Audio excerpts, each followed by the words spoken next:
الحمد لله رب العالمين، والصلاة والسلام على أشرف الأنبياء وسيد المرسلين، نبينا وحبيبنا وقدوتنا وإمامنا محمد وعلى آله وصحبه أجمعين، أما بعد. فسبحانك اللهم لا علم لنا إلا ما علمتنا إنك أنت العليم الحكيم. اللهم علمنا ما ينفعنا وانفعنا بما علمتنا وزدنا علما نافعا وعملا صالحا يا رب العالمين. اللهم أرنا الحق حقا وارزقنا اتباعه، وأرنا الباطل باطلا وارزقنا اجتنابه. يقول الله عز وجل في كتابه العزيز الذي لا يأتيه الباطل من بين يديه ولا من خلفه، تنزيل من حكيم حميد: وأن هذا صراطي مستقيما فاتبعوه ولا تتبعوا السبل فتفرق بكم عن سبيله، ذلكم وصاكم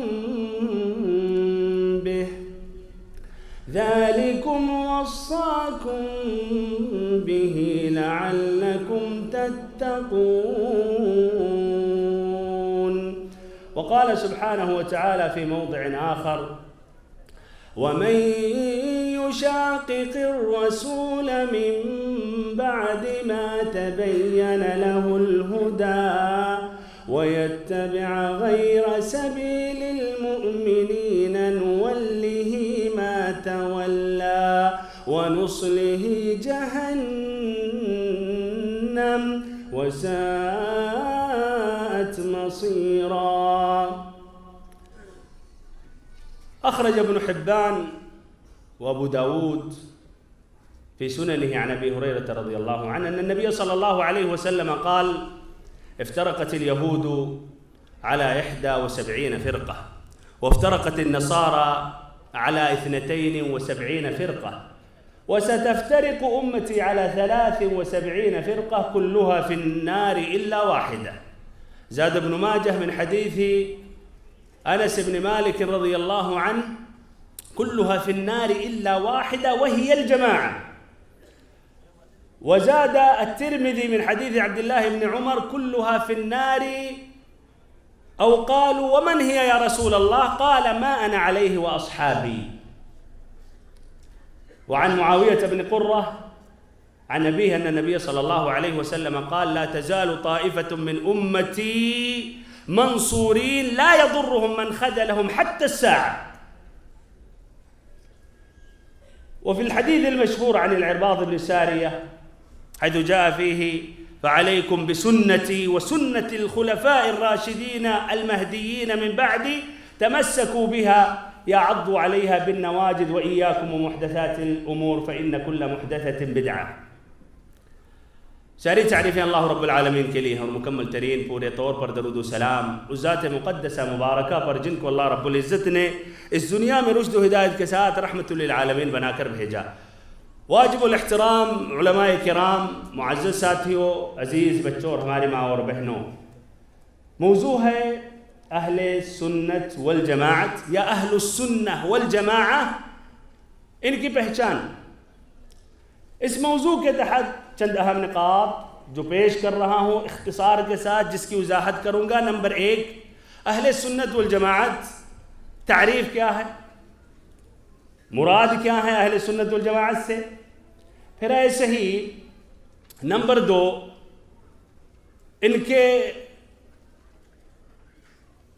ان کی تاریخ یا ان کی ابتدا یہ کب سے ہوئی ہے۔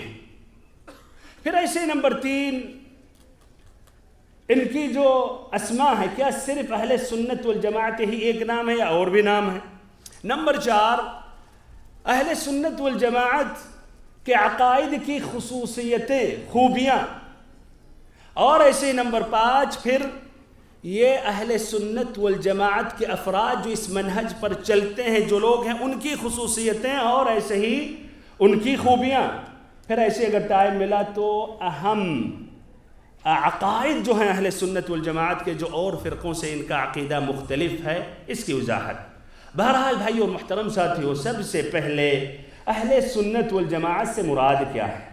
تو بھائیو اور محترم ساتھیو، اہل سنت والجماعت سے مراد یہ وہ لوگ ہیں جو اس راستے پر ہیں، اس منہج پر ہیں جس پر نبی محمد صلی اللہ علیہ وسلم تھے، اس منہج پر چلنے والے جس پر نبی محمد صلی اللہ علیہ وسلم تھے۔ اور سب سے پہلے اس منہج میں جو داخل ہوتے ہیں صحابہ کرام، تابعین، ائمۃ الہدی، جنہوں نے نبی اکرم صلی اللہ علیہ وسلم کی سنت کو لازم کیا، مضبوطی سے پکڑا۔ اس لیے نبی صلی اللہ علیہ وسلم نے کہا فعلیکم بسنتی، کہ تم لوگ اپنے اوپر اپنی ہماری سنت کو لازم کرو، اور ایسے ہی تمام قسم کے بدعات سے، گمراہیوں سے، دین کے نام پر عبادتیں ایجاد کرنے سے اجتناب کرتے ہیں۔ اس لیے کہ ابھی وہ حدیث العرباض بن ساریہ میں آیا کہ آپ نے کہا وَإِيَّاكُمْ وَمُحْدَثَاتِ الْأُمُورِ، خبردار تم بچو دین میں نئی نئی چیزیں ایجاد کرنے سے۔ اور یہ ہر زمانے میں اور ہر جگہ پر موجود رہتے ہیں،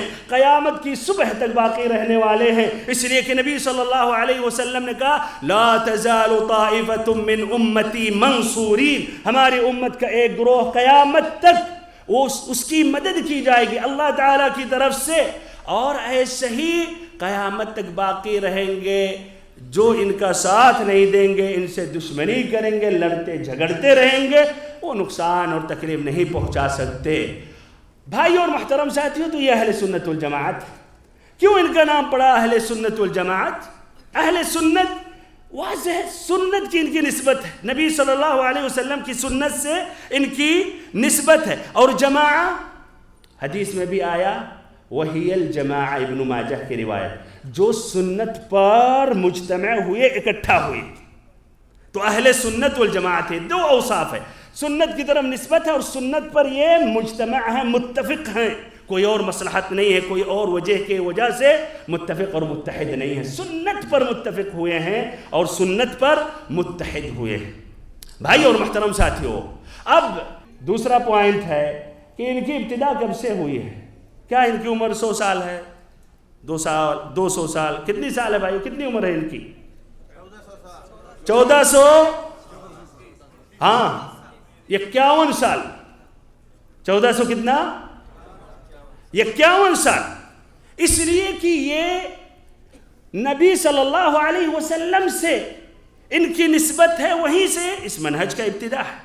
لیکن واضح ادھر یہ کر رہا ہوں، کیا نبی صلی اللہ علیہ وسلم کے زمانے میں تھا معروف کہ اہل سنت والجماعت ہیں؟ تو جواب نہیں بھائیو، اس لیے کہ نبی صلی اللہ علیہ وسلم کے زمانے میں، پھر صحابہ کرام، خلفائے راشدین کی ابتدائی مراحل میں تمام مسلمان متفق تھے، ان کے اندر اختلاف نہیں تھا، سب ایک ہی دین پر تھے، دین اسلام پر تھے۔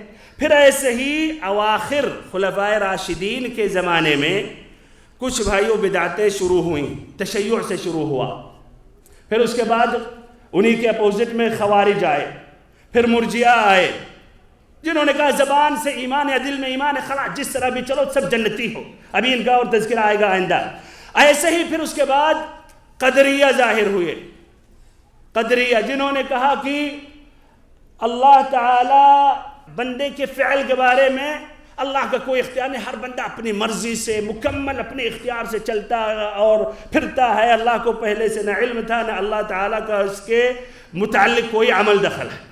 اور ایسے پھر جبریہ ان کے اپوزٹ، جنہوں نے کہا ہر انسان مجبور ہے، ایک دم مقید ہے، اللہ نے ایک دم مجبور کر دیا ہے، اور ایسے زبردستی اس کو جہنم میں ڈال دیتا ہے اور ایسے جس کو چاہتا ہے جنت میں ڈال دیتا ہے۔ ایسے ہی پھر ایسے بھائیوں معطلہ آئے، مشبہہ آئے۔ المہم جب یہ بدعات اور یہ فرقے ظاہر ہوئے تو معروف اور مشہور ہو گیا جو نبی صلی اللہ علیہ وسلم کی منہج پر چلتے ہیں، جنہوں نے وہ راستہ اختیار کیا، کیا کہ وہ اہل سنت والجماعت ہے۔ اور یہ صحابہ کرام سے الفاظ آئے ہیں۔ اللہ لکائی نے اپنی کتاب اعتقاد اہل السنہ میں اپنی سند سے ذکر کیا، ابن عباس رضی اللہ عنہما نے تفسیر بیان کی کہ یوم تبیض وجوہ وتسود وجوہ، جس دن کچھ چہرے سفید ہوں گے اور کچھ کالے ہو جائیں گے، تو کہا فَأَمَّا الَّذِينَ اسْوَدَّتْ وُجُوهُهُمْ سے مراد اہل البدع والضلالہ، جن کا چہرہ کیا ہوگا؟ کالا ہو جائے گا، سیاہ ہو جائے گا، وہ کون ہوں گے؟ اہل البدع والضلالہ انہوں نے کہا۔ اور کہا وَأَمَّا الَّذِينَ ابْيَضَّتْ وُجُوهُهُمْ، جن کے چہرے سفید ہوں گے وہ ہیں اہل السنہ والجماعہ وَأُولُو الْعِلْم، اہل سنت والجماعت اور اولو العلم ہیں۔ تو صحابہ کرام سے یہ مصطلح ثابت ہے۔ بھائی اور محترم ساتھیوں، بزرگوں اور ہماری ماں اور بہنوں، اس کے بعد اب ان کے اور جو نام ہیں، تو پہلا نام یہی اہل سنت والجماعت، دوسرا نام اہل سنت، تیسرا اہل الجماعہ، اور چوتھا الجماعہ۔ پانچواں نام جو مشہور ہے بھائیو کیا ہے؟ ہاں بھائیو ایک نام بہت مشہور ہے، ہاں اس سے پہلے السلف، سلفی، سلف صالح۔ السلف، سلفی، اس سے مراد کیا ہے؟ سلف صالحین سے مراد ہے، بالکل لغوی معنی بھائیو سلف کا ہوتا ہے جو آیا پہلے گزر گیا۔ اچھا قرآن میں سلف کا لفظ آیا ہے بھائی، الا ما قد سلف، قرآن میں 8 مرتبہ یہ آیا ہے سلف کا ذکر، فجعلناہم سلفا ومثلا للآخرین، جو گزرنے کا معنی آتا ہے۔ المہم تو اس کا معنی گزرنا، یہ لغوی معنی، شرعی معنی مراد اس سے صحابہ کرام، تابعین، ائمۃ العظام اور ایسے ہی قرون مفضلہ 3 صدیوں میں جنہوں نے یہ منہج کو اختیار کیا، جنہوں نے سنت کو لازم کیا اور بدعات سے دور رہے، اور قیامت کے صبح تک جو اس منہج کو اپنائے وہ بھائیو سلفی ہے، سلف صالحین کے منہج پر چلنے والا ہے۔ اچھا یہ تھا پانچواں نام۔ چھٹا نام ابھی کچھ بھائیوں نے ذکر کیا تھا، کیا ہے؟ اہل الحدیث۔ یہ بھی مشہور ہے، پرانا نام ہے۔ کیوں ان کا نام اہل الحدیث پڑا؟ اس لیے حدیث کا معنی نبی صلی اللہ علیہ وسلم کی سنت، قولی سنت، فعلی سنت، تقریری سنت۔ تو یہ ان کی نسبت نبی صلی اللہ علیہ وسلم کی حدیث سے ہے، اس پر عمل کرتے ہیں، اس کو نشر کرتے ہیں، اس کو ظاہری طور پر لیتے ہیں، باطنی طور پر بھی لیتے ہیں، یعنی ہر وہ حدیث جس کا تعلق ظاہر سے ہو، باطن سے ہو، عقیدے سے ہو، سلوک سے ہو، اخلاق سے ہو، اعمال سے ہو، سب کچھ لیتے ہیں، اپناتے ہیں، اس کو مقدم کرتے ہیں۔ اور حدیث کا ایک دوسرا معنی قرآن بھی آتا ہے، وَمَنْ أَصْدَقُ مِنَ اللَّهِ حَدِيثًا، اور اللہ رب العزت سے زیادہ سچی بات اور کس کی ہو سکتی ہے؟ تو حدیث اس طرح بھائیو اہل الحدیث یہ وہی معنی ہوا اہل القرآن والسنہ، اہل السنہ والجماعہ۔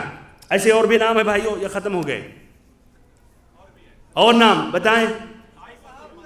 ہاں الطائفۃ المنصورہ، جس کا ذکر ابھی میں نے شروع میں حدیث میں ذکر کیا، وہ فرقہ جسے مدد مل رہی ہے، جس کی مدد کی جا رہی ہے اللہ تعالیٰ کی طرف سے، تو طائفۃ المنصورہ، بالکل یہ اس طرح نمبر 8 ہو گیا، 7 ہو گیا۔ ایسے اور کیا ہے؟ الفرقۃ الناجیہ، نجات پانے والا فرقہ، دنیا میں شبہات اور شہوات سے، بدع اور خرافات اور خزعبلات سے، اور آخرت میں جہنم سے۔ ایسے ہی ان کے ناموں میں ایسے ہے بھائیو اہل الاتباع۔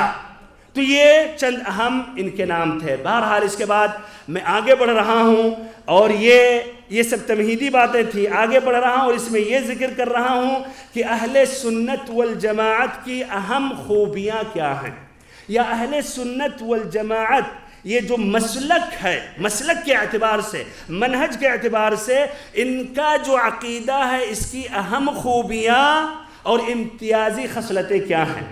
تو نمبر 1، سلامت مصدر التلقی، کی جہاں سے یہ اخذ کرتے ہیں وہ بھائیو درست ہے، صحیح ہے، سلیم ہے، قابل اطمئنان ہے۔ کیوں؟ اس لیے ان کا اعتماد کس پر ہے؟ قرآن و حدیث پر، اور ایسے ہی سلف صالحین کے اجماع، اور ایسے صحابہ کرام اور تابعین کا اقوال۔ تو ان کے اندر انحراف نہیں ہے، ان کے اندر بدعات نہیں ہیں، ان کے اندر گمراہیاں نہیں ہیں، ان کے اندر شبہات نہیں ہیں۔ تو یہ بھائیو ان کا جو مصدر ہے، جہاں سے اخذ کرتے ہیں، وہ ایک دم 100% ایک دم صحیح ہے۔ کیوں؟ اس لیے قرآن اور حدیث سلف صالحین کے اقوال کو یہ مقدم کرتے ہیں اور وہیں سے اخذ کرتے ہیں۔ دوسری خوبی یہ ہے کہ یہ منہج، یہ مسلک عقیدت اہل السنہ والجماعہ کی خوبی کہ یہ فطرت سلیمہ کے موافق ہے اور عقل سلیم کے مطابق ہے۔ اس میں بھائیو جو اور فرقوں میں شبہات، شہوات اور ایسے ہی جھوٹی باتیں، بہکی باتیں، بکواسیں، آپس میں جو تضاد ہیں، آپس میں باتیں ٹکراتی، وہ نہیں ہیں۔ علی سبیل المثال، مثال سے بات واضح ہوگی. رافضیوں کے متعلق مثلا یہ سن لے، کہتے ہیں ان کا جو 12واں امام تھا جس کا نام تھا محمد ابن الحسن العسکری. کیا نام تھا؟ محمد ابن الحسن العسکری. کہتے ہیں محمد ابن الحسن العسکری سامرہ میں ایک نفق سوراخ میں گھس گیا. جب عمر اس کی 5 سال 6 سال کی تھی، کب؟ سن 256، اور ابھی تک انتظار کر رہے ہیں اور کہہ رہے ہیں وہ ظاہر ہوں گے. وہ کہتے ہیں المہدی المنتظر، الامام المنتظر. اور ایسے ہی جب ان کا تذکرہ آتا ہے تو کہتے ہیں عجل اللہ فرجہ، کہ اللہ تعالیٰ ان کو جلد سے اس سوراخ سے نکال دے. تو یہ بھائیو 256 کتنا سال گزر گیا؟ کتنا سال؟ سب سے پہلے جو جواب دے گئے نا بالضبط چاہیے. ایسے نہیں بھائیو آنن فانن جواب دے، سوچ لیں جب تک. جو سب سے پہلے سوچ لیں جواب دے. ہاں غلط غلط. شیخ یہ ایکسٹرا یہ ٹائم ہمیں ملے گا یا ہمارے وقت میں سے محسوب ہے؟ ہاں تو بھائیو معلش میں انتظار کرتا ہوں، ہدیہ بعد میں ہم لوگ تفاہم کر لیتے ہیں. اچھا بھائیو 1182 سال گزر گیا. حساب میں کچے ہیں بھائیو آپ لوگ.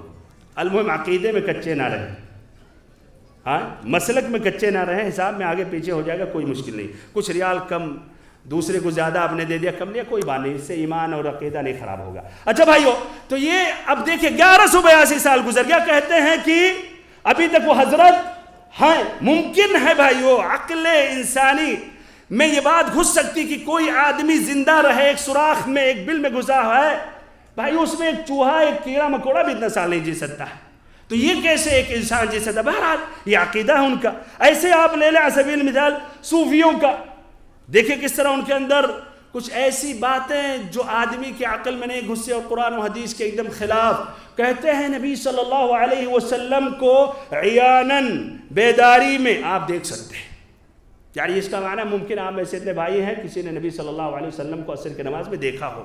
اب اس طرح ماشاءاللہ صحابی ہو گئے، انہیں بتانا چاہیے، اسٹیج پہ اعلان کرنا چاہیے تاکہ ہم لوگ ان کے نام کے آگے رضی اللہ عنہ بڑھا دیں. جبکہ بھائیو قرآن و حدیث کے نصوص موجود ہیں. نبی اکرم صلی اللہ علیہ وسلم اس دنیا سے رخصت ہو گئے. صحابہ کرام نے اپنے ہاتھوں سے غسل انہوں نے دیا، نبی صلی اللہ علیہ وسلم کو انہوں نے دفنایا.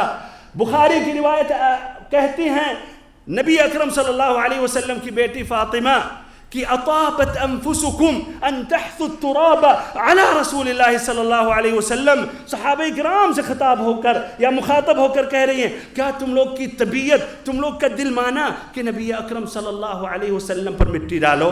سب کو اس بات کا یقین ہے، اور آج یہ آ کے کہتے ہیں نہیں نبی صلی اللہ علیہ وسلم کو عیاناً دیکھنا ممکن ہے. بہرحال تو بھائیو یہ جو اہل سنت والجماعت کا عقیدہ ہے، اس میں یہ بکواس خرافات یہ باتیں ایسی نہیں ہیں.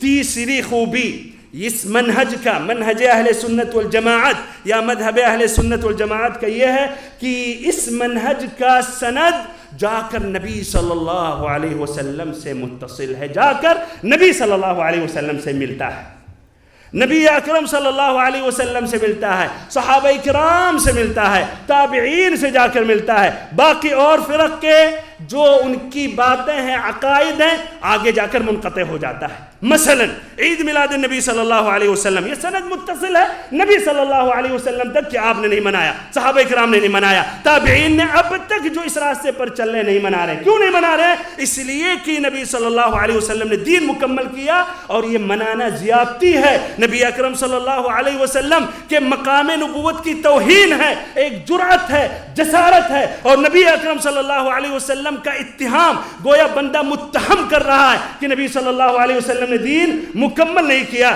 اسی لیے امام مالک رحمہ اللہ نے کہا کہ جس نے یہ بات کہی کہ دین میں بدعت جائز ہے اور اس کو اس نے اچھا کہا، تو اس نے نبی اکرم صلی اللہ علیہ وسلم کو متہم کیا. جبکہ اللہ تعالیٰ نے کہا الیوم اکملت لکم دینکم واتممت علیکم نعمتی ورضیت لکم الاسلام دینا، کہ آج کے دن ہم نے تمہارے لیے تمہارے دین کو کامل کر دیا اور اپنی نعمت ہم نے پوری کر دی اور اسلام کو دین کی حیثیت سے ہم نے پسند کر لیا. تو ان کا سند دیکھیے متصل ہے. اس کے بالمقابل جو مناتے ہیں ان کا سند کہاں جا کر رکتا ہے بھائیو؟ کس صدی میں جا کر پہنچتا ہے؟ 4 صدی میں. چوتھی صدی سے پہلے، تیسری صدی، دوسری صدی، قرون مفضلہ، صحابہ، تابعین، ادھر کچھ بھی نہیں ہے. یہ منقطع سند ہے، یہ کٹی ہوئی سند، اور یہ متصل اس اسلاف تک نہیں ہے. اور پھر اس طرح 8ویں صدی میں کچھ اہل علم آئے اور کچھ دلیلیں ڈھونڈنے لگے، اور کچھ دلیلوں سے انہوں نے استدلال کیا کہ ہمیں دلیل مل گئی کہ عید میلاد النبی صلی اللہ علیہ وسلم منانا جائز ہے. اچھا، تو اب تک یہ 8 صدی پہلے، 4 صدی پہلے یہ قرآن و حدیث نہیں پڑھتے تھے اتنے بڑے بڑے ائمہ؟ تو بھائیو سوچنے والی بات ہے. اسی لیے ایک اہم فرق یہ بھی سمجھ لیں، جو حق پر ہیں، اہل سنت والجماعت ہیں، قرآن و حدیث سے اپنے عقیدے کو اپناتے ہیں، اور جو اہل باطل ہیں اپنا عقیدہ اپنا لیتے ہیں، بعد میں سہارا ڈھونڈتے ہیں، کچھ استدلال کرتے ہیں، زبردستی مفہوم اس کے اندر ڈالنا چاہتے ہیں. 7 مرتبہ طواف چکر لگانے کے بعد پھر آپ کو بتانا چاہتے ہیں کہ اس سے ثابت ہو رہا ہے. بہرحال بھائیو اور محترم ساتھیو، چوتھی خوبی اس عقیدے کا، عقیدہ اہل سنت والجماعت کا یہ ہے کہ اس میں بھائیو یہ منہج، یہ عقیدہ واضح، آسان ہے. آسان ہے. ایک بڑا آدمی، چھوٹا، بوڑھا، مرد، عورت، بچے سبھی سمجھ لیتے ہیں. نہ کہ اور فرقوں میں جو کچھ بھائیوں اس طرح کی بکواس باتیں ہیں. تو علی سبیل المثال جبریل امین کی وہ حدیث طویل بھائیوں کون آپ میں سے نہیں سنا ہے؟ سبھی جانتے ہیں جب جبریل امین آئے ایک آدمی کی شکل میں نبی صلی اللہ علیہ وسلم کے پاس بیٹھے، حدثنی عن الاسلام، عن الایمان، عن الاحسان. یہ حدیث کا ترجمہ اگر ہم پڑھیں یا سنیں، کیا رہا ہے بھائیو؟ سمجھنا مشکل ہے؟ آسان ہے. یہ مراتب الدین پورے آگے اس میں. جبکہ اس کے بالمقابل مثلا صوفیوں کو لے لے، کہتے ہیں دین میں شریعت ہے، حقیقت ہے. کیا ہے؟ شریعت ہے، حقیقت ہے. شریعت عام لوگوں کے لیے، جاہلوں کے لیے جو ہم سبھی ہے، اور حقیقت عارفین باللہ اقطاب کے لیے ہے. یا کہتے ہیں دین میں ظاہر ہے، باطن ہے. ظاہر یہ ہم عوام الناس کے لیے، باطن ان کے خاص خاص لوگوں کے لیے ہے. اور اس کے ذریعے بھائیو عوام الناس کو انہوں نے دھوکہ دیا، اور پھر اس طرح بہت سے محرمات کا انہوں نے ارتکاب کیا دین کے نام پر. دین کے نام پہ محرمات کا ارتکاب کیا. کیوں کہتے ہیں؟ اس لیے مرحلۃ الیقین تک پہنچ گئے حضرت.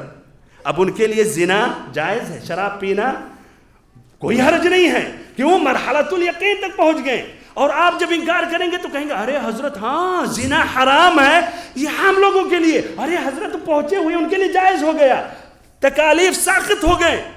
اللہ اکبر. نبی صلی اللہ علیہ وسلم آخری لمحات تک اللہ کا ذکر کر رہے ہیں، عبادت کر رہے ہیں. صحابہ کرام بھی، خلفائے راشدین، یہ اس مرحلۃ الیقین تک نہیں پہنچے، اور ان کے ائمہ پہنچ رہے ہیں. تو یہ بھائیو دھوکہ دینے کے لیے انہوں نے ایسی فلسفی باتیں کہیں جس سے ایک حقیقت میں صحیح الفطرہ عقل سلیم والا آدمی قبول نہیں کرتا، اس کا دماغ نہیں مانتا ہے اپنا، یا اس کا دماغ میں بات نہیں گھستی ہے. ایک اپنے ساتھی ذکر کر رہے کہ ایک پیر ہیں، ذکر بھی کیے کہ جدہ میں ہیں وہ حضرت، اور بیچ میں تھائی لینڈ گئے تھے، اور انہوں نے دیکھا اپنے آنکھوں سے کہ ایک ہاتھ میں جام ہے اور لڑکیوں کے ساتھ ناچ رہے ہیں. بعد میں جب کچھ لوگوں نے ٹوکا تو کہا کہ دیکھیے بات صحیح ہے جو آپ لوگوں نے دیکھا، آپ جو کہہ رہے صحیح ہے، ہمارے ہاتھ میں جام تھا اور وہ لڑکیاں ناچ رہی تھی، لیکن وہ بہتر اور اچھا اور صحیح وہی جانتا ہے، یا تو میرا اللہ یا تم میں. یعنی کیا کر رہے تھے؟ حضرت حور العین کے ساتھ ناچ رہے تھے، رحیق المختوم پی رہے تھے. ہاں دیکھیے کس طرح دھوکہ دیتے ہیں. یہ صحیح جو منہج ہے اس میں بکواسیں نہیں ہیں بھائیو، واضح ہے، آسان ہے، سب کے لیے، سب سمجھ سکتے ہیں. بہرحال ایسے ہی انہی کے خرافات میں مثلا یہ لا الہ الا اللہ یہ عارفین کا ذکر ہے. الا اللہ یہ کس کا ذکر ہے؟ یہ یا لا الہ الا اللہ یہ عابدین کا ہے، اور الا اللہ عارفین باللہ کا ہے، اور ہو یہ کیا ہے؟ ان کے جو خاص ہیں محققین. تو بھائیو یہ سب تمام کیا تماشے ہیں. بہرحال ان کے میں سے یہ بھی آتا ہے کہ کچھ صوفی پڑھتے تھے اللہ اللہ اللہ، تو کہا گیا کیوں نہیں پورا پڑھتے ہیں کلمہ لا الہ الا اللہ؟ تو جواب دیا کہ مجھے یہ خوف ہے کہ ایسا نہ ہو نفی کے بعد ہماری موت واقع ہو جائے. لا الہ پڑھوں بس موت واقع ہو جائے. اللہ اکبر. کتنا دیکھیے ایک خوف ہے ان کے دل میں، اعوذ باللہ. جبکہ نبی صلی اللہ علیہ وسلم نے دعائیں بتائیں پوری، لا الہ الا اللہ وحدہ لا شریک لہ لہ الملک ولہ الحمد وہو علی کل شیء قدیر، 100 مرتبہ یا 10 مرتبہ صبح شام. ایسے ہی کئی اس کے مقامات ہیں، عرفات کے دن ایسے ہی جب آپ صفا پر چڑھیں. بہرحال آپ نے پورا ذکر بتایا. اور ان کا اجتہاد کیا ہے؟ اللہ ہو بس پڑھ رہے ہیں، یا ہو جو ذکر ان کے محققین کا. بہرحال بھائی اور محترم ساتھیوں، پانچویں خوبی اس کی یہ ہے کہ اس منہج میں، اس مسلک میں، منہج اہل سنت والجماعت کی خوبیوں میں سے یہ ہے کہ اس کے اندر بھائیوں اضطراب اور ایسے ہی تناقض، یعنی آپس میں باتیں ٹکراتی نہیں ہیں، آپس میں تضاد نہیں ہے، نہ اس میں کوئی اشکال ہے. اس لیے جو حق ہے بھائیوں، وہ حق آپس میں ٹکراتا نہیں ہے، آپس میں ایک کلام دوسرے کلام کا رد نہیں کرتا ہے، بلکہ ایک کلام دوسرے کلام کے مشابہ رہتا ہے، ایک کلام دوسرے کلام کی تصدیق کرتا ہے. وَلَوْ كَانَ مِنْ عِنْدِ غَيْرِ اللَّهِ لَوَجَدُوا فِيهِ اخْتِلَافًا كَثِيرًا. اگر اللہ کے علاوہ کسی اور کی طرف سے یہ قرآن کلام نازل ہوتا تو بہت سے اختلافات پائے جاتے. تو جو باطل فرقے ہیں اس میں اس طرح بھائیو اختلافات پائے جاتے ہیں، آپس میں باتیں ٹکراتی رہتی ہیں. جس طرح کی رافضہ مثلا کہتے علی رضی اللہ عنہ معصوم تھے، اللہ تعالیٰ کی طرف سے وحی ہوتی تھی. پھر کہتے ہیں انہوں نے مکرہن کراہت کے ساتھ ابو بکر رضی اللہ عنہ کو انہوں نے خلیفہ تسلیم کیا اور بیعت انہوں نے کی یا بیعت دی. یہ کیسے ہو سکتا ہے؟ ایسے ہی بھائیو حسین رضی اللہ عنہ کے بارے میں کہتے ہیں کہ یہ خدا ہیں، نفع پہنچاتے ہیں، نقصان دور کرتے ہیں، اور دنیا کی لوگوں کے کام آتے ہیں، ان کی ضرورتوں میں کام آتے ہیں، ان کی حاجتوں کو ہٹاتے ہیں. بلکہ ایسے ایسے خرافات سناتے ہیں کہ حجر اسود میں انہی کی تصویر نظر آتی رہتی ہے. اچھا، پھر وہی الحسین رضی اللہ عنہ اپنے آپ کو نہیں بچا سکے. تو دیکھیے کس طرح یہ تناقض اور اضطراب. بہرحال چھٹی خوبی یہ ہے کہ اس منہج میں بھائیوں شمولیت ہے، اور ایسے ہی ہر زمانے کے لیے، ہر جگہ کے لیے، ہر امت کے لیے یہ بھائیوں اس پر عمل کرنا، اس کو لینا، اخذ کرنا آسان ہے، ممکن ہے. بلکہ بھائیوں کوئی بھی یا کسی کی بھی زندگی مکمل یا استقامت پر نہیں ہو سکتی جب تک نہ اس منہج کو اپنایا جائے. ایسے ساتویں خوبی یہ ہے کہ اس کے اندر بھائیوں ہمیشگی ہے. یہ منہج ہمیشہ ہمیش کے لیے قائم رہنے والا ہے، قیامت کی صبح تک باقی رہنے والا ہے. اگرچہ بہت قسم کی مصیبتیں آئیں ان کے خلاف، ان کو ہٹانے کے لیے، ان کو مٹانے کے لیے، لیکن بھائیوں یہ ہمیشہ ان مشکلات کے سامنے، ان حربوں کے سامنے یہ اس کا موقف یا یہ منہج باقی رہا، اور ایسے ہی ثابت رہا، عزم مصمم رہا، اور ایسے قیامت کے صبح تک باقی رہے گی. جس طرح کی وہ حدیث میں نے ذکر کی، لا تزال طائفة من امتی منصورین لا يضرهم من خذلهم حتى الساعة. ہماری امت کا ایک گروہ، ایک طائفہ، اس کی مدد کی جائے گی، مدد ملتی رہے گی، یعنی اللہ تعالیٰ کی طرف سے، اور جو اس کے خلاف رہیں گے قیامت تک نقصان نہیں پہنچا سکتے.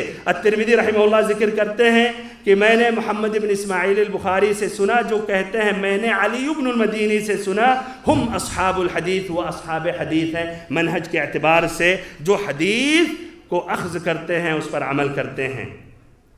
آٹھویں خوبی یہ ہے کہ اسی کے اندر سلامتی ہے، نجات ہے. جس طرح کی کشتی نوح، جو اس پر سوار ہو گیا تو اسے نجات مل گئی، اور جس نے رفض کیا کہ میں بہت سے اونچے اونچے پہاڑوں کو جانتا ہوں تو اس کو غرق ہونا ہے، اگرچہ نوح علیہ السلام کا بیٹا ہی کیوں نہ ہو. ایسے ہی نویں خوبی بھائیوں اور محترم ساتھیوں یہ ہے کہ یہ جو عقیدہ اہل سنت والجماعت کا ہے، یہ الفت والا عقیدہ ہے یا الفت والا منہج ہے. اس میں اتحاد اور اتفاق کا حل ہے. اگر اس عقیدہ اہل سنت والجماعت کے علاوہ اور کسی بھی مسئلے پر، کسی بھی ضابطے یا قاعدے پر اتحاد اور اتفاق پیدا کرنا کوئی چاہتا امت اسلامیہ میں، تو اپنا وقت ضائع کر رہا ہے، وہ ناممکن ہے. اسی لیے وہ سلف صالحین اس وقت کیوں ان کا غلبہ رہا اوروں پر؟ اس لیے کہ وہ سب اسی عقیدہ اہل سنت والجماعت پر، یہی عقیدہ اسلامیہ پر متحد اور متفق رہے. 10ویں خوبی یہ ہے کہ اس منہج میں، اس عقیدے میں ان خوبیوں میں سے خوبی یہ ہے کہ اس میں بھائیوں جو روح اور ایسے ہی دل اور جسم کی ضرورتیں ہیں، یہ تمام ضرورتیں یہ پائی جاتی ہیں اور اس کا اہتمام کیا جاتا ہے، اس کی ترغیب دلائی جاتی ہے، اس کے اندر اعتدال ہے، توازن ہے۔ مثلا نبی اکرم صلی اللہ علیہ وسلم عبادت کرتے تھے، روزہ رکھتے تھے، رکھتے رہتے تھے، آدھی رات، ایک تہائی رات قیام اللیل تہجد کی نماز پڑھتے تھے۔ تو کیا بھائی صرف عبادت کرتے تھے؟ کیا رائے ہے؟ صرف عبادت کرتے تھے؟ کھانا بھی کھاتے تھے، بلکہ میسر ہوتا تھا تو اچھے کھانے بھی کھاتے تھے آپ صلی اللہ علیہ وسلم۔ پھر ایسے ہی آپ عبادت کھانے کے متعلق، پھر ایسے ہی شادیاں بھی آپ صلی اللہ علیہ وسلم نے کی۔ آپ اپنے ساتھیوں کے ساتھ بھی اٹھتے بیٹھتے تھے، نہ کہ عبادت کے لیے منقطع ہو جاتے تھے، نہ کہ جس طرح کہ ہم اور مسلک اور مذہب میں سنتے ہیں کہ انہوں نے اپنے گھر والوں کو چھوڑ دیا، خلافت کا دربار چھوڑ دیا، جنگل میں چلے گئے اور عبادت کرنے لگے جانوروں کے ساتھ، یا ایسے ہی وہاں کے جو غابات یا جنگلوں میں ان جانوروں کے ساتھ، ایسا نہیں۔ یا ایسے ہی بھائیوں عبادت کرتے تھے تو پوری رات عبادت ہی کرتے رہتے تھے، یا ایک قدم پر کھڑے ہو کر آدھا قرآن پڑھتے تھے، پھر دوسرے قدم پہ آدھی پوری کرتے تھے۔ یہ بھائیوں صرف عبادت نہیں ہے۔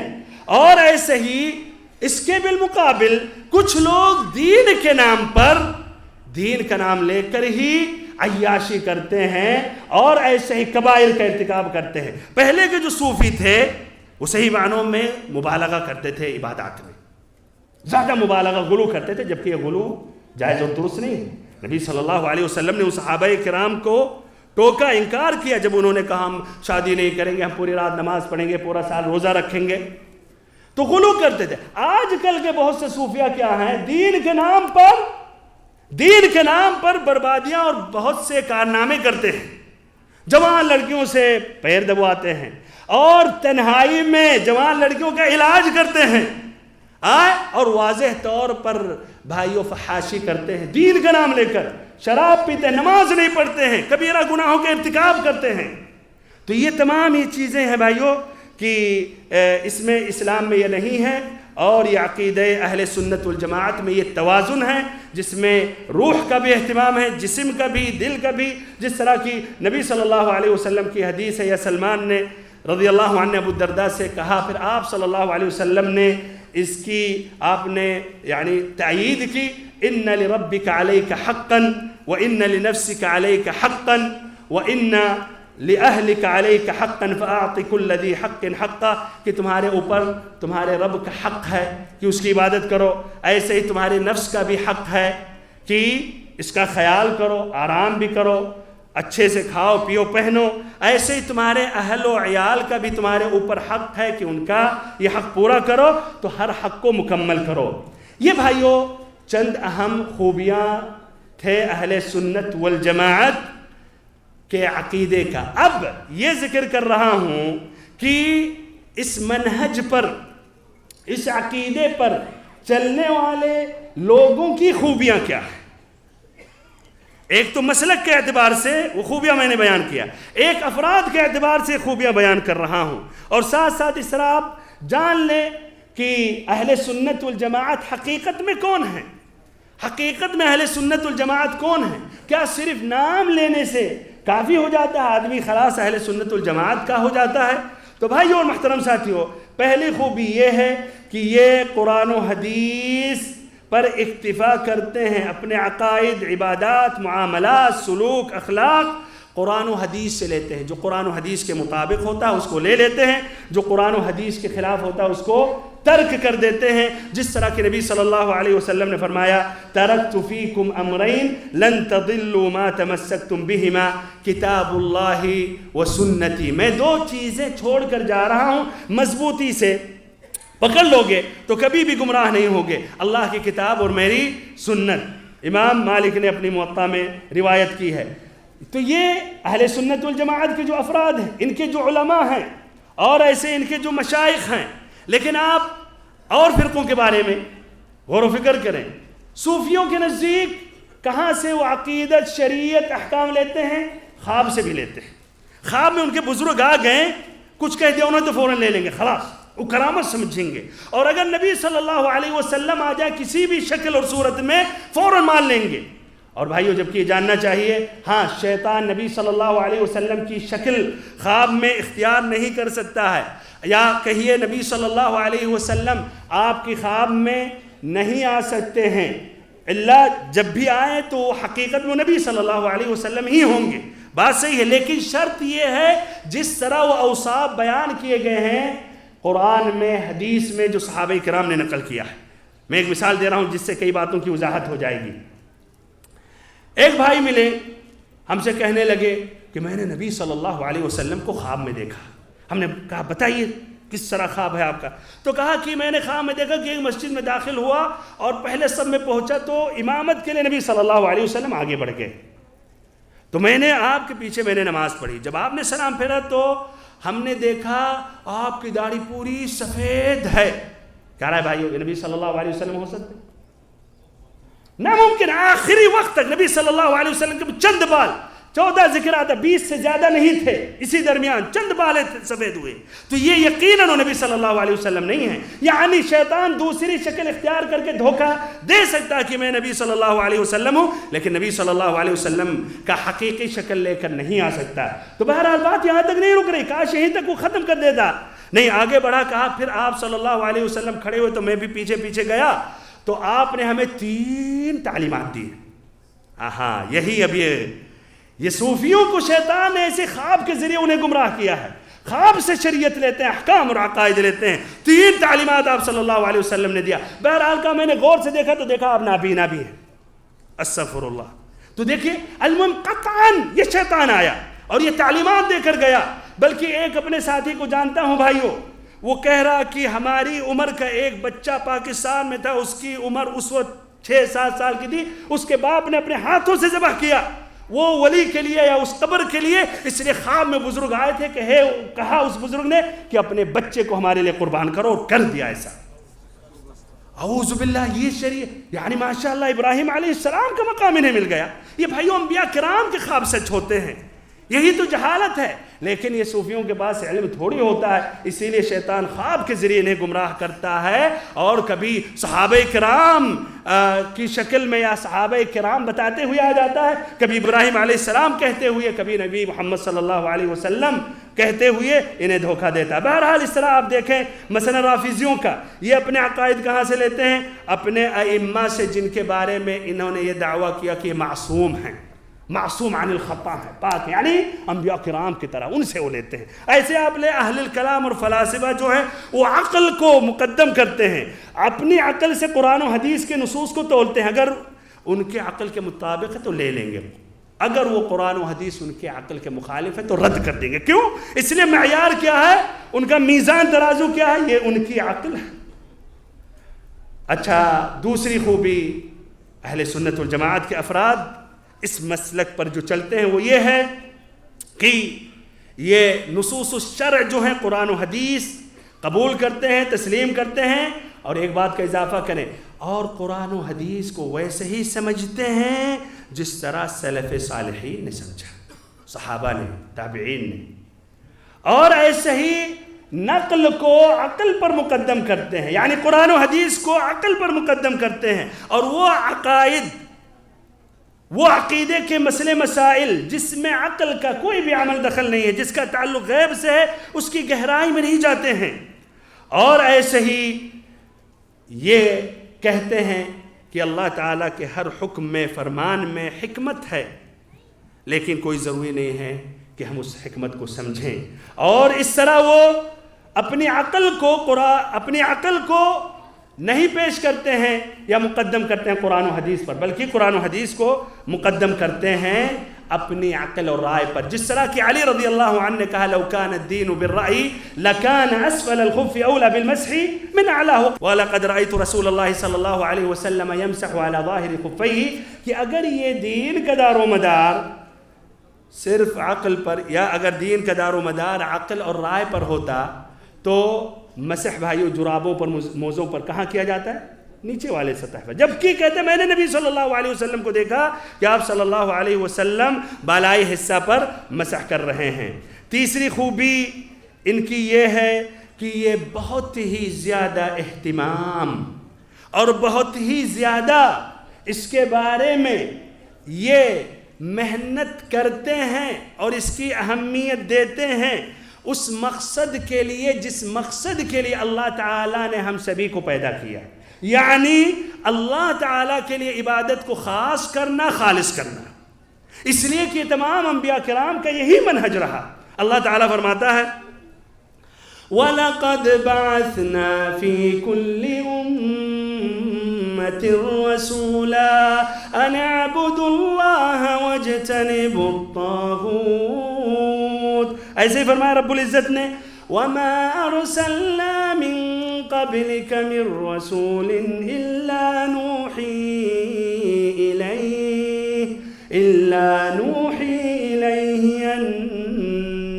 أَنَّهُ لا إله إلا أنا نوحي إليه أنه لا إله إلا أنا فاعبدون۔ ہم نے ہر امت میں رسول بھیجا، ہر رسول کی دعوت کی ابتدا کیسے ہوتی تھی؟ اللہ کی عبادت کرو اور طاغوت کی عبادت سے بچو، یہی لا الہ الا اللہ کا معنی مطلب ہے۔ ایسے ہی اللہ تعالیٰ نے سورۃ الاعراف میں، ہود میں انبیاء کرام کا واقعہ ذکر کیا، اور ہر نبی کی دعوت کی ابتدا کیسے ہوئی اللہ تعالیٰ نے واضح کیا۔ ہر نبی کی دعوت کی ابتدا اس طرح ہوئی لَقَدْ أَرْسَلْنَا نُوحًا إِلَىٰ قَوْمِهِ فَقَالَ يَا قَوْمِ اعْبُدُوا اللَّهَ مَا لَكُم مِّنْ إِلَٰهٍ غَيْرُهُ، ہماری قوم اللہ کی عبادت کرو، اس کے علاوہ تمہارا کوئی بھی عبادت کے لائق نہیں ہے۔ وَإِلَىٰ عَادٍ أَخَاهُمْ هُودًا قَالَ يَا قَوْمِ اعْبُدُوا اللَّهَ مَا لَكُم مِّنْ إِلَٰهٍ غَيْرُهُ وَإِلَىٰ ثَمُودَ أَخَاهُمْ صَالِحًا قَالَ يَا قَوْمِ اعْبُدُوا اللَّهَ مَا لَكُم مِّنْ إِلَٰهٍ غَيْرُهُ وَإِلَىٰ مَدْيَنَ أَخَاهُمْ شُعَيْبًا قَالَ يَا قَوْمِ اعْبُدُوا اللَّهَ مَا لَكُم مِّنْ إِلَٰهٍ غَيْرُهُ۔ تمام انبیاء کرام اس پر ان کا اتفاق ہے کہ ان کی دعوت بھائیوں کیا رہتی تھی؟ خالص اللہ کی عبادت کرو، سب سے پہلی دعوت ان کی یہی ہوتی تھی۔ بہرحال بھائیو اور محترم ساتھیو، اسی لیے یہ اہل سنت والجماعت اس مسلک پر چلنے والے لوگوں کو آپ دیکھیں گے تو ان کے اندر عقیدے میں انحراف نہیں ہے، صرف اور صرف اللہ کی عبادت کرتے ہیں، صرف اور صرف اللہ تعالیٰ کے سامنے جھکتے ہیں۔ ان کے علاوہ اور لوگوں کو آپ دیکھیں قبروں کے سامنے جھک جاتے ہیں، قبروں کا طواف کرنے لگتے ہیں، جبکہ اللہ تعالیٰ کہہ رہا وَلْيَطَّوَّفُوا بِالْبَيْتِ الْعَتِيقِ، طواف صرف اللہ تعالیٰ کے پرانے گھر کا کریں، یہ قبروں کا بھی طواف کر بیٹھتے ہیں۔ ایسے ہی تعویذ گنڈے لگائے رہتے ہیں، ان کے سینے پر دیکھیں گے نظر آئے گا، بچوں میں، بیوی کے سینے پر، گھر میں، گاڑیوں میں جوتے، لوح قرآن، اس سے ان کا تعلقات ہوتا ہے۔ ایک بلی راستہ کاٹ دے تو اس کے لیے گھبرا جاتے ہیں، پریشان ہو جاتے ہیں، بدشگونی بدفعلی لیتے ہیں۔ اور ایک عقیدہ اہل سنت والجماعت پر لا الہ الا اللہ صحیح معنوں میں پڑھنے والا اس کی کوئی پرواہ نہیں کرتا ہے، اس لیے جھکتا ہے تو صرف رب العزت کے لیے، عبادت کرتا ہے تو صرف اللہ تعالیٰ کی، اسی لیے اللہ تعالیٰ کے علاوہ کسی اور سے نہیں ڈرتا ہے۔ فلا تخافوہم وخافون ان کنتم مؤمنین، اس آیت پر عمل کرتا ہے کہ کسی اور سے نہیں ڈرتا ہے تو صرف اللہ رب العزت سے، اس لیے حقیقت میں وہی مومن ہے۔ ایسے بھائیوں چوتھی خوبی یہ ہے ان کے اندر اتباع ہے نہ کہ ابتداع۔ اتباع ہے یعنی قرآن و حدیث کی اتباع کرتے ہیں اور قرآن و حدیث کے علاوہ اور چیزوں کو دین میں داخل نہیں کرتے ہیں، اللہ اور اس کے رسول کے آگے کوئی اور چیزیں نہیں لاتے ہیں، پیش کرتے ہیں، نہ اپنی آوازوں کو نبی اکرم صلی اللہ علیہ وسلم کی آواز پر بلند کرتے ہیں، نہ نبی اکرم صلی اللہ علیہ وسلم کی سنت کا تجاوز کرتے ہیں۔ ان کا پورا یقین ہے کہ نبی صلی اللہ علیہ وسلم نے دین مکمل کر دیا، اللہ رب العزت نے آپ کو اپنے پاس نہیں بلایا جب تک نہ آپ کے ذریعے شریعت مکمل ہو گئی۔ الیوم اکملت لکم دینکم، آج کے دن ہم نے تمہارے لیے تمہارے دین کو کامل کر دیا، مکمل کر دیا، کمپلیٹ کر دیا۔ اب ذرا بھی گنجائش نہیں ہے کہ کوئی ایک مسئلہ بڑھائے، کوئی ذکر، کوئی دعا، کوئی نماز، کوئی عید، کوئی اور صیغے درود و سلام کے۔ دین اس لیے مکمل ہو گیا، جو بات مکمل ہو گئی اس میں اب گنجائش ہی نہیں ہے، اس میں آپ مزید اضافہ نہیں کر سکتے۔ ایک گلاس کو مکمل آپ دودھ سے بھر دیں تو اس کے بعد بھائیو اگر اور بھریں گے تو کیا نتیجہ ہوگا؟ آپ نقصان پہنچا رہے ہیں، خلل ڈال رہے ہیں اور گرا رہے ہیں، ضائع کر رہے ہیں۔ اور یہی نتیجہ ہے جو آج یہ بدعتوں کے قائل ہیں، آج بھائیوں بدعتوں پر جم جاتے ہیں اور اس کی جگہ پر بہت سی سنتیں مردہ ہو جاتی ہیں اور مردہ کر دیتے ہیں۔ بہرحال بھائیوں اور محترم ساتھیوں، پانچویں خوبی ان کی یہ ہے کہ ان کا کوئی بھی امام معظم نہیں ہے، کوئی بھی امام اعظم نہیں ہے جس کا مکمل یا پورا کلام اخذ کر لیتے ہیں اور جو اس کے قائل نہیں ہوتا ہے تو اس کو رد کر دیتے ہیں، سوائے کون بھائیوں؟ رسول اللہ صلی اللہ علیہ وسلم۔ رسول اللہ صلی اللہ علیہ وسلم کے علاوہ اوروں کی باتیں اگر قرآن و حدیث کے مطابق ہے تو اس کو لے لیتے ہیں، ان ائمہ کا احترام کرتے ہیں، ان عالموں کا احترام کرتے ہیں، اور اگر قرآن و حدیث کے خلاف ان کا اجتہاد ہے، ان کی بات ہے تو اس کو رد کر دیتے ہیں۔ جس طرح کہ امام مالک رحمہ اللہ نے کہا کل یؤخذ من قوله ویرد الا صاحب هذا القبر، ہر کسی کی بات لے سکتے ہیں، رد کر سکتے ہیں، صحیح ہو سکتی، غلط ہو سکتی ہے، سوائے یہ قبر والا۔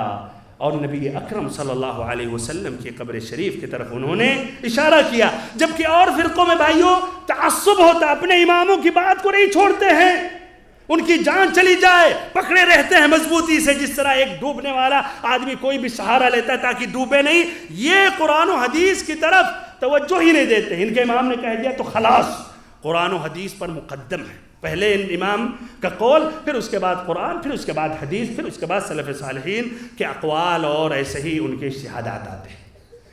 چھٹی خوبی ان کی یہ ہے کہ یہ حضرات اس منہج پر چلنے والے نبی اکرم صلی اللہ علیہ وسلم کے بارے میں سب سے زیادہ علم رکھتے ہیں، آپ صلی اللہ علیہ وسلم کی سیرت کے بارے میں، ایسے آپ صلی اللہ علیہ وسلم کے شمائل اوصاف کے بارے میں، آپ کی صفات خلقیہ اور خلقیہ کے بارے میں، آپ صلی اللہ علیہ وسلم کی سنتوں کے بارے میں، آپ کے اقوال، آپ کے افعال، آپ کی تقریرات کے بارے میں زیادہ جانتے ہیں، اس لیے کہ یہ سب سے زیادہ محبت کرتے ہیں اور ایسے ہی نبی صلی اللہ علیہ وسلم کی سنت کی اتباع کرتے ہیں۔ اور بھائیو یہی میں کہتا ہوں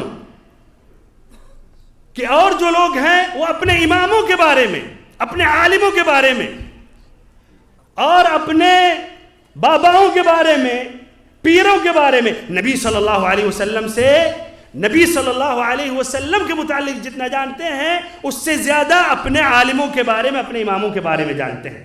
اسی لیے میں کہتا ہوں ادھر اگر ایک مسابقہ ہو جائے، ابھی اسی وقت مسابقہ ہو جائے نبی اکرم صلی اللہ علیہ وسلم کی سیرت کے متعلق، تو رب العزت کی قسم اہل سنت والجماعت والے سبقت حاصل کر لیں گے اور جیت جائیں گے۔ اور ایسے ہی وہ جو دعویٰ کرتے ہیں محبت کا اور ابھی عید میلاد النبی صلی اللہ علیہ وسلم منائے ہیں، وہ سب سے زیادہ پیچھے رہیں گے۔ انہیں تو اتنا نہیں معلوم ہے کہ نبی صلی اللہ علیہ وسلم پیدا کب ہوئے تھے۔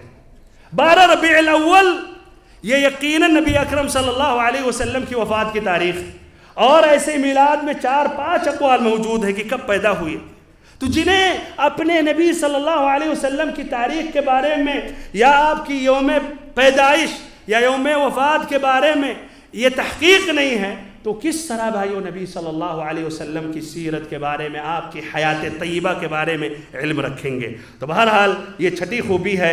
7ویں خوبی ان کی یہ ہے کہ یہ دین میں مکمل طور پر داخل ہوتے ہیں، نہ کہ کچھ جو ان کی طبیعت اور مزاج کے مطابق ہے تو لے لیتے ہیں، اور جو ان کی طبیعت اور مزاج کے خلاف ہے تو رد کر دیتے ہیں۔ افتؤمنون ببعض الکتاب وتکفرون ببعض والی بات نہیں ہے، بلکہ اس پر عمل کرتے ہیں۔ یا ایھا الذین آمنوا ادخلوا فی السلم کافہ، اسلام میں، اے ایمان لانے والو، اسلام میں پورے داخل ہو جاؤ۔ تو اس طرح بھائیو پورے داخل ہو جاتے ہیں مکمل طور پر۔ 8ویں خوبی یہ ہے کہ ایک ہی مسئلے میں جو کئی نصوص ہوتے ہیں، قرآن و حدیث کے جو ادلہ ہوتے ہیں، یہ تمام پر نظر ڈالتے ہیں، اور اس میں جو متشابہ والی باتیں ہوتی ہیں اس کو محکم کی طرف رد کرتے ہیں، جو واضح دلیل ہوتی ہے اس کی طرف رجوع کرتے ہیں، نہ کہ کچھ ایسی حدیثوں میں جس کو آپ مثلاً کہہ سکتے ہیں متشابہ بات اتنی واضح نہیں ہے، اسی کو اصل مان لیتے ہیں اور باقی واضح نصوص قرآن و حدیث کو رد کر دیتے ہیں۔ جو حدیث مثلا مسند امام احمد کی ہے، ترمذی کی، الاعمى، وہ نابینا شخص جو نبی صلی اللہ علیہ وسلم کے پاس آیا اور اس نے کہا ہے اللہ کے نبی آپ دعا کریں کہ ہماری بینائی واپس ہو جائے۔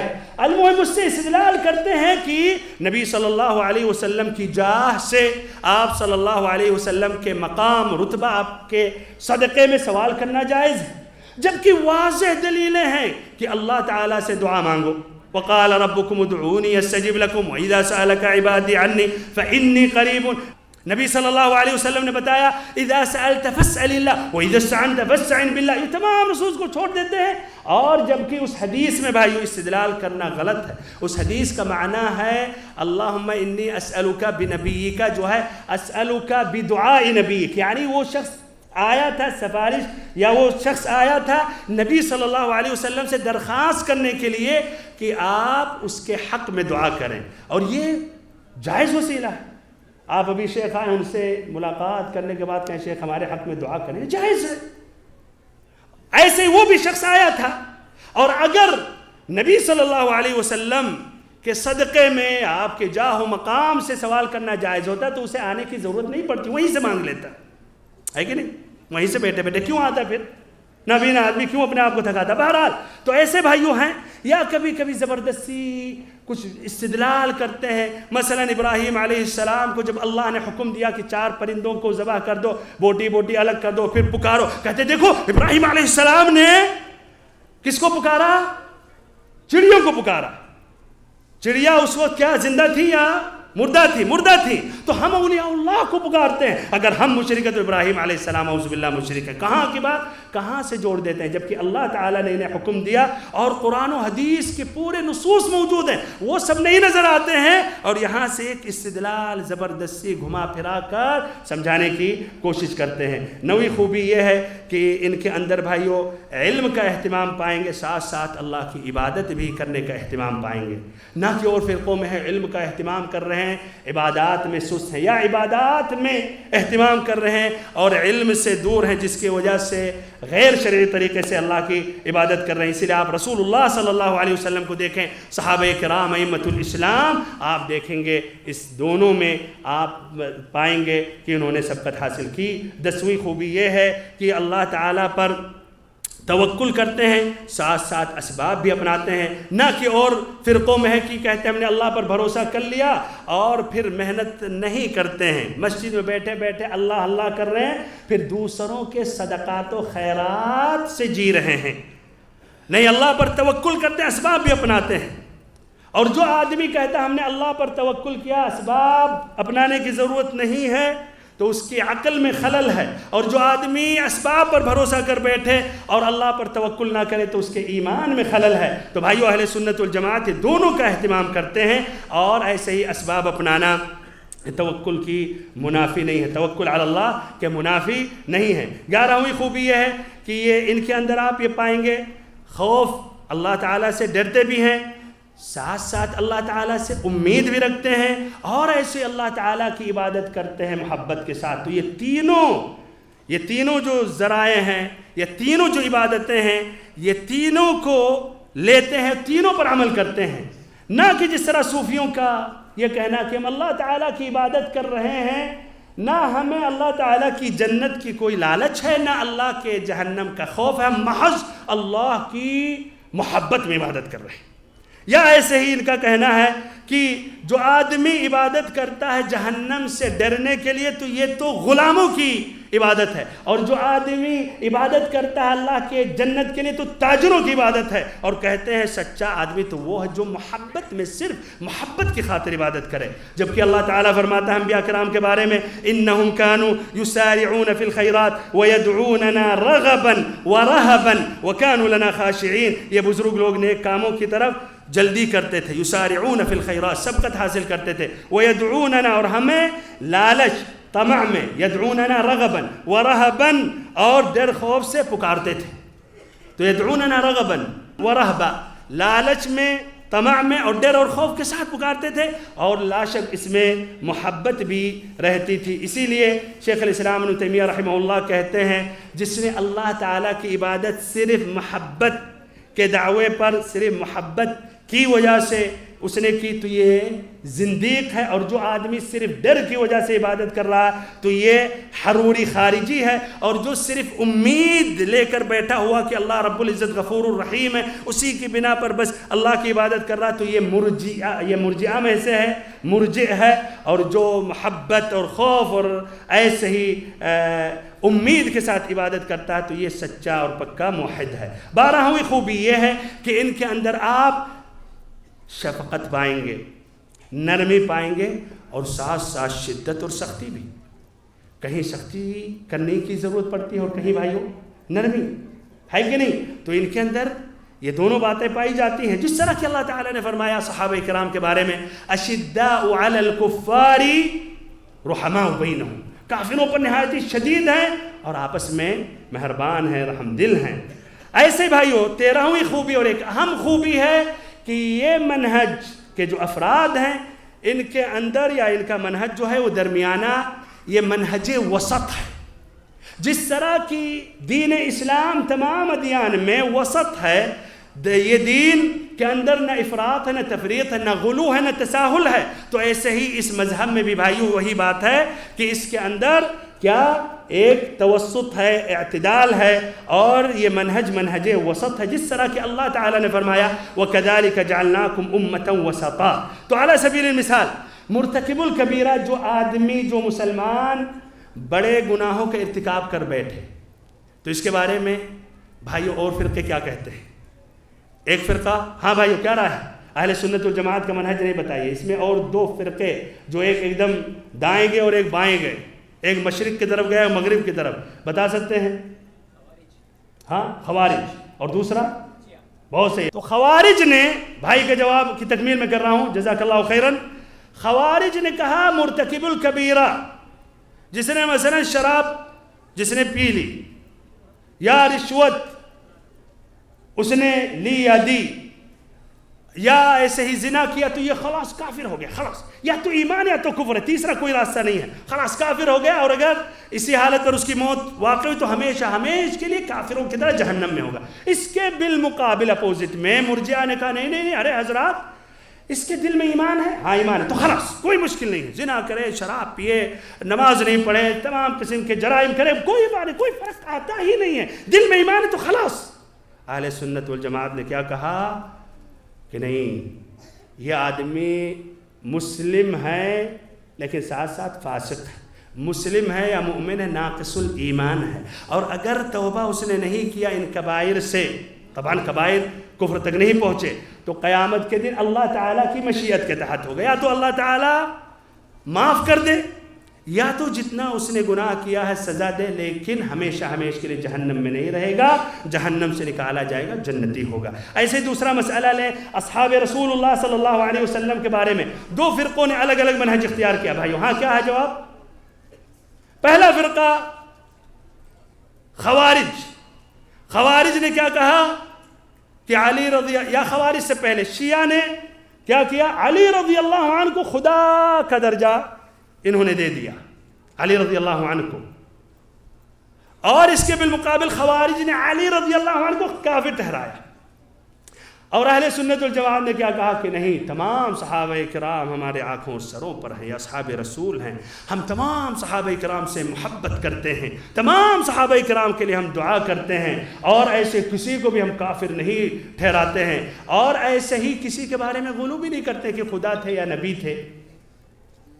تو یہ بھائیوں ان کا یہ منہج ہے۔ بہرحال 14ویں خوبی یہ ہے کہ جو اصول اعتقاد ہے، جو ان کے عقیدہ، جو عقائد کی جو باتیں ہیں، اس میں آپس میں اختلاف نہیں ہے، فروعی مسئلے میں اختلافات ہو سکتے ہیں، اجتہادات ہو سکتے ہیں، لیکن عقائد کے مسئلے میں یہ تمام افراد، تمام علماء متفق ہیں۔ ایمان کے مسئلے میں کسی بھی عالم سے پوچھیں وہ یہی کہے گا کہ اعتقاد بالجنان وقول باللسان وعمل بالارکان یزید بالطاعت وینقص بالعصیان، کہ ایمان کہتے ہیں، اس کو کہتے ہیں دل سے اقرار کرنا، دل میں عقیدہ رکھنا، زبان سے کہنا، اقرار کرنا، اور ارکان سے، جوارح سے عمل کرنا، اور یہ ایمان گھٹتا اور بڑھتا۔ تمام علماء، صحابہ کرام، تابعین، اس کے بعد ایسے ہی بھائیوں پھر ایسے علی سبیل مثال لے لیں اللہ تعالیٰ کے اسماء و صفات کے متعلق، ایمان لاتے ہیں، اقرار کرتے ہیں، من غیر تحریف، اس کے معنی کو بدلتے نہیں ہیں، ید اللہ کو نہیں کہتے اللہ کی قدرت یا اللہ کی نعمت، اور ایسے ہی معطل نہیں کرتے ہیں، اور ایسے اس کی مثال نہیں بیان کرتے ہیں، اس کی تشبیہ نہیں دیتے ہیں، اس کی کیفیت نہیں بیان کرتے ہیں، جس لیے اللہ تعالیٰ نے فرمایا لیس کمثلہ شیء وہو السمیع البصیر، اللہ تعالیٰ کی طرح کوئی بھی نہیں، اللہ کی کوئی مثال نہیں ہے، اور وہ سنتا ہے اور دیکھتا ہے۔ تو ایمان لاتے ہیں اللہ سنتا اور دیکھتا ہے۔ اب کس طرح سنتا ہے؟ لیس کمثلہ شیء، کس طرح دیکھتا ہے؟ لیس کمثلہ شیء۔ اور فرقوں نے بھائیوں دونوں طرف یا تو مکمل الغا ہی کر دیا، ہٹا ہی دیا، بے معنی کر دیا، یا اس کی تعویل انہوں نے کی، یا تو مخلوقین کی صفات سے انہوں نے تشبیہ دی۔ ایسے بھائیو صحابہ کرام کے متعلق، کرامات کے متعلق، بہرحال 15ویں خوبی یہ ہے کہ یہ حضرات جو خبریں ہوتی ہیں، جو باتیں نقل ہوتی ہیں، اور خاصتاً آج میڈیا کے ذریعے، اس میں بھائیو جلدی نہیں کرتے ہیں، اس میں تحقیق کرتے ہیں، اور ایسے ہی حکم فتویٰ فوراً نہیں لگاتے ہیں، یہ کافر ہے، یہ فاسق ہے، یہ مرتد ہے، نہیں، اس سے اجتناب کرتے ہیں۔ اور فرقوں میں کیا ہے کہ جھوٹی بہکی باتیں بھی فوراً نشر کرنے لگتے ہیں۔ ایک آدمی نماز نہیں پڑھتا تھا، صاحب آ کے جنازے کے وہ لپیٹ لیا، ارے فوراً فارورڈ کر رہے، شیئر کر رہے، اور شیئر کرو، زیادہ سے زیادہ سمت پہنچا، پھیلا رہے۔ ارے یار تحقیق کر لے، جھوٹی باتیں نہیں نقل کرنی چاہیے، ہے کہ نہیں؟ یا ایسے ہی بھائیو کفر کا فتویٰ لگانا، اور ایسے ہی فوراً کسی کے بارے میں اپنا فیصلہ سنانا۔ شیخ کا آنے سے پہلے اپنی بات میں بھائیو ختم کر رہا ہوں، آخری نقطہ، اس پر بات نہیں ہو سکی، لیکن اکثر یہ باتیں آ گئیں جب ہم نے وہ خوبیاں بیان کی اہل سنت والجماعت کا جو عقیدہ تھا یا ان کے افراد کے متعلق، لیکن یہاں 2 باتیں ذکر کر کے اپنی بات میں ختم کر رہا ہوں۔ جو باتیں یہ ہیں، اس کا معنی مطلب یہ نہیں ہے کہ تمام اس مسلک پر چلنے والے افراد معصوم ہیں، بری عن الخطا ہے، نہیں، ان سے بھی غلطیاں ہوتی ہیں۔ تو کیا بھائیو اہل سنت والجماعت، جن کا اہل حدیث بھی نام ہے، طائفۃ المنصورہ ہے، کیا بھائیو یہ افراد معصوم ہیں؟ لیکن ان کا منہج، ہاں ان کا منہج معصوم ہے۔ افراد معصوم نہیں ہیں، منہج معصوم ہے، اور ان سے جو غلطیاں ہوتی ہیں اور فرقوں کی بنسبت کم ہوتی ہے۔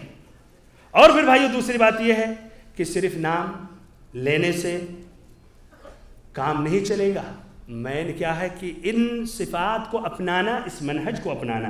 تو اگر کوئی اپنے آپ کو کہہ رہا ہم اہل سنت والجماعت سے ہماری نسبت ہے، اور وہ ڈوبا ہوا ہے بدعتوں میں، تو یہ کوسوں اہل سنت والجماعت کے مسلک سے دور ہے، یہ اہل البدع والضلال میں سے حقیقت میں اس کا شمار ہو رہا ہے۔ اور اگر بعد میں اگر ہو سکتا ہے سوال ہو کیا ضروری ہے کہ ہم اپنے آپ کو کہیں ہم اہل سنت والجماعت میں سے ہیں، اس کے لیے شاید مشائخ بھی جب سوالات کا وقت آئے تو ادھر بھی اس کا جواب ہو سکتا ہے، جواب دینے کے لیے ٹائم مل جائے، صرف ٹائم بالکل ختم ہو گیا۔ اللہ تعالیٰ سے آخر میں دعا کرتا ہوں کہ اللہ تعالیٰ آپ سبھی کو جزائے خیر دے، جو انتہائی شوق و محبت سے سن رہے تھے۔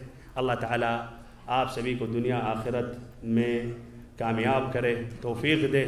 اللہ تعالیٰ آپ سبھی کو علم نافع عطا کرے، اور پھر ہم سبھی کو صراط مستقیم پر چلائے۔ وصلی اللہ وسلم وبارک ونعم علی عبدک ورسولک محمد۔